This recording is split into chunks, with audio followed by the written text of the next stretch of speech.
தனியாக தொழும் ஃபரலான தொழுகைக்கு இகாமத்து சொல்ல வேண்டுமா அப்படின்னு சொல்லி கேட்குறாங்க. தனியாக தொழுகிற தொழுகைக்கு இகாமத்து சொல்லணும். பாங்கு இகாமத்து நம்ம தனியாக தொழுதாலும் சொல்லணும். பாங்கு சொல்லப்பட்ட இடமா இருந்தால் மீண்டும் சொல்ல தேவையில்லை, இகாமத்து மட்டும் சொல்லிக்கிட்டா போதும். இப்போ நம்ம பள்ளிவாசலுக்கு வர்றோம், ஆல்ரெடி இங்கே பாங்கு சொல்லியிருப்பாங்க, மீண்டும் பாங்கு சொல்ல வேண்டாம், இகாமத்து சொல்லி தொழுதுக்கலாம். ஏதாவது ஒரு தனியாக ஒரு பயணம் போய்கிட்டு இருக்கிறோம், பள்ளிவாசல் இல்லை, பாங்கு சொல்லுகிற இடம் இல்லாட்டி அங்கே நாம பாங்குன்னு சொல்லி இகாமத்து சொல்லியும் தொழணும். நபி ஸல்லல்லாஹு அலைஹி வஸல்லம் சொல்கிறாங்க, அல்லாஹ் ஒரு மனிதனை பார்த்து ரொம்ப சந்தோஷப்படுறான் அப்படிங்கிறாங்க.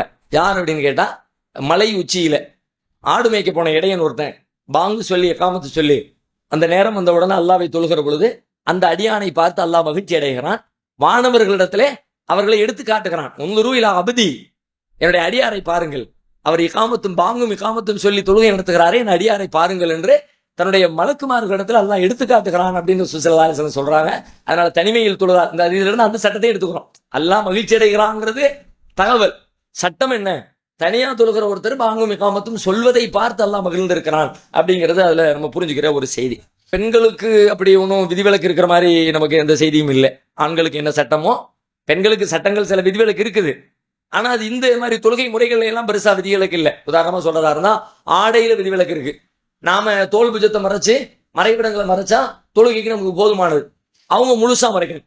ஒரு அந்நிய ஆணுக்கு முன்னாடி இருந்தா எப்படி இருப்பாங்களோ அந்த மாதிரி ஹிஜாபோட அவங்க இருக்கணும். இந்த மாதிரி 1-2 மாற்றங்கள் அவங்களுக்கு இருக்குதே தவிர மற்றபடி தொழுகை முறையில நமக்கு என்ன சட்டமோ அதே சட்டம் தான் பெண்களுக்கும். அவங்களுக்கு விதிவிலக்கெல்லாம் எதுவும் சொல்லப்படலை. இகாமத்து சொல்றது 2 தடவை சொல்றாங்க, அது சரியில்லையே, அவங்க பின்னாடி தொழலாமான்னு கேட்கறாங்க. அவங்க பின்னாடி தொழுகிறதுல எந்த பாதிப்பும் இல்லை, எந்த தவறும் இல்லை. ஏன்னா தொழுகை என்பது தக்பீர் கட்டினதுல இருந்து சலாம் கொடுக்குற வரைக்கும் அந்த தொழுகையை அவங்க சரியா செய்யறாங்க, ருக்கு செய்யறாங்க. 4 ரக்காத்துனா 4 ரக்காத்து, 2 ரக்காத்துனா 2 ரக்காத்து, அதுல ஒன்றும் பிழை இல்லை, தாராளமா செய்யலாம். ஆனால் ஒரு செய்தியை அந்த சரி தவறுகளை பிரிச்சு அறியறதுல ஒரு மிஸ்டேக் பண்ணியிருக்கிறாங்க. அறிவிப்புகள் 2 மாதிரி இருக்கு. இகாமத்து ஒவ்வொரு தடவை சொன்னாங்களும் ஹதீஸ் இருக்குது, 2 தடவை சொன்னாங்களும் இருக்குது.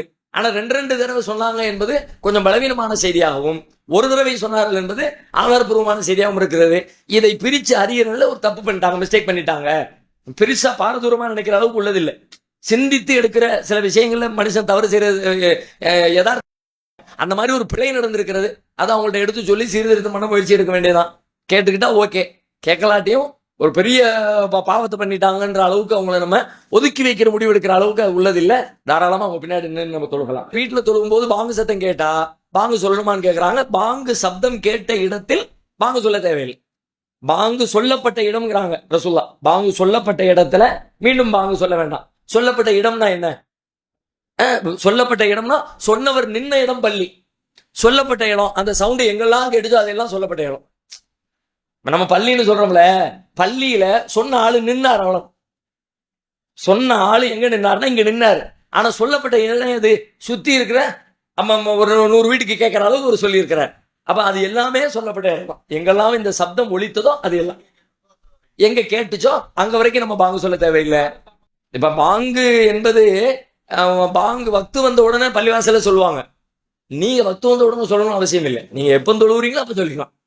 பாங்கு தொழுகைக்கு தான். பள்ளிவாசல்ல சொல்ற பாங்குக்கு 2 நோக்கம் இருக்கு.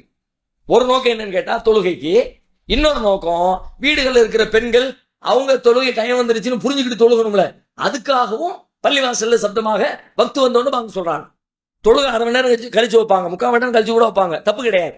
ஏன்னு கேட்டா அவங்க சொன்னதனுடைய நோக்கம் மற்றவங்க அங்கங்க இருக்கிறவங்க, முடியாதவங்க, நோயாளிகள், பள்ளிக்கு வர முடியாதவங்க, அவங்க எல்லாம் வீட்டுல தொழுகிறாங்கன்னா வக்து வந்துருச்சுங்கிறத அவங்களுக்கு சொல்வதற்காக பள்ளிவாசல்ல பாங்கு சொல்லப்படுது. அதனால நம்ம தொழுகிற நேரத்துல இகாமத்து மட்டும் சொல்லிக்கிட்டு தொழுதா போதுமானது.